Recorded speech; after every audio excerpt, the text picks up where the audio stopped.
पार्वण ऋतुर प्रथमार्धरे धरापृष्ठर अवतरण कर प्रभु श्री गजानन। गजानन का आगमन पर सारा ब्रह्मपुर सहर एवं एक प्रकार उत्सव मुखर हो उठी। तेरे बर्तमान यही अवसर में मुझे ब्रह्मपुर एमकेसीजी मेडिकल परिसर रे एवं यही एमकेसीजी मेडिकल मध्य डीएमएलटी छात्र छात्री माने मो गहन अच्छा तेरे से एक प्रकार से खुशीर लहरी खेली जाइए कहीं ना प्रिय देवता से आराध्य देवता को से निज गहन में पाई विद्यादाता जेहेतु विद्यादाता विद्या प्रदान करती एवं से आराध्य देवता को पाई से बेस खुशी अनुभव कर आपण मैंने देखुए से किभली उत्सव मुखरित एक प्रकार खुशी अनुभव कर परस्पर मध्य आपण देखिए से एक प्रकार खुशी जात हो खुशीर लहरी प्रवाहित होची। तेबे चलते से निकट को जीवा किसी प्रतिक्रिया नवा। नमस्कार, मु Shriya Raut DMLT first year छात्री एमकेसीजी एनसीएच रो।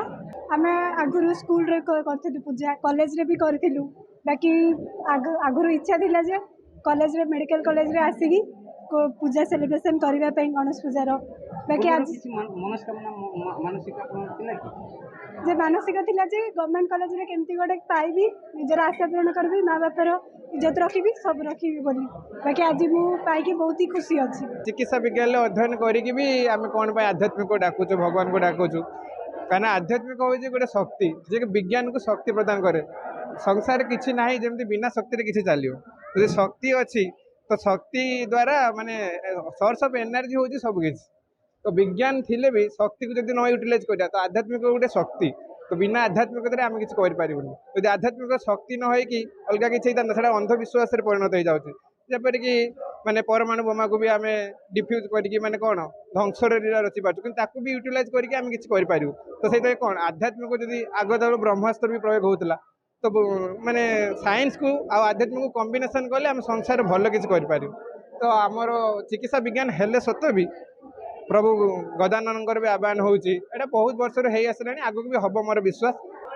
चिकित्सा विज्ञान ठीक एवं आध्यात्मिक विज्ञान होती अत्यधिक उन्नत कहीं आध्यात्मिक बापा माँ को जमी आम सत्य बोली मानुचे भगवान को सत्य बोली मानिबा भगवान को सत्य बोली मानिले गोटे विश्वास रही आमर जमी बापा माँ को सत्य बापा माँ जमी आम देवता भगवान को विश्वास कले आमर भी सफलता लाभ करते आम जो आध्यात्मिकता लाभ करवा आम रोगी सेवा कर तार उपदेश रही कि आम जो आम अनुसरण करवा आध्यात्मिक को जो उपदेश पाइबा से रोगी सेवार उपलब्ध हो पार। गजानन हेले अग्रपूज्य तांकर पूजा होची सबुठारु आग।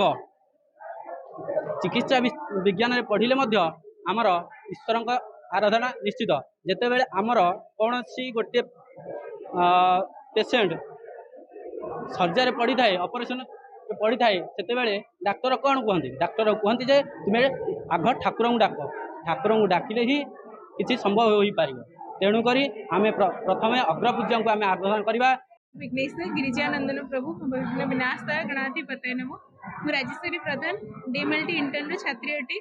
शिशु विद्यालय एक गणेश पूजा अनुष्ठित होती प्रतिवर्ष भी आम धूमधाम गणेश पूजा अनुष्ठित करूँ कहीं गणेश होती अग्रपूज्य द्वारा विद्या अध्ययन बहुत सहज हुए कहीं विद्यादाता सदा सर्वदा आम एति प्रार्थना करवा पद तले से आमको बहुत शुभ बुद्धि दिंतु आम एमती पाठ पढ़ी आगक जावा और सब देश तो सेवार ही लगे आम सेवा कार्य सेवा धर्म आसचु माने समस्त सेवा करवा समस्त सेवा जोगाईदेवा सेवा कहार भाग्य थे मिले सेवा क्या एमती मिल जाएनि तेणुक आमको जेहेतु सेवा कार्य मिली आम भलसे निभेवा और मुझे प्रार्थना करी ठाकुर को समस्त शुभ विद्या बुद्धि दिंतु और आम से विद्या और बुद्धि को सेवा कार्य में ही लगू समस्त को सेवा जोगाई दिखाँ।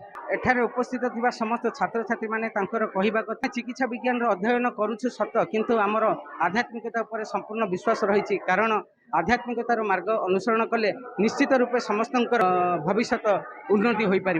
ब्रह्मपुर संजय कुमार विश्वाल रिपोर्ट खबर ओडिशा।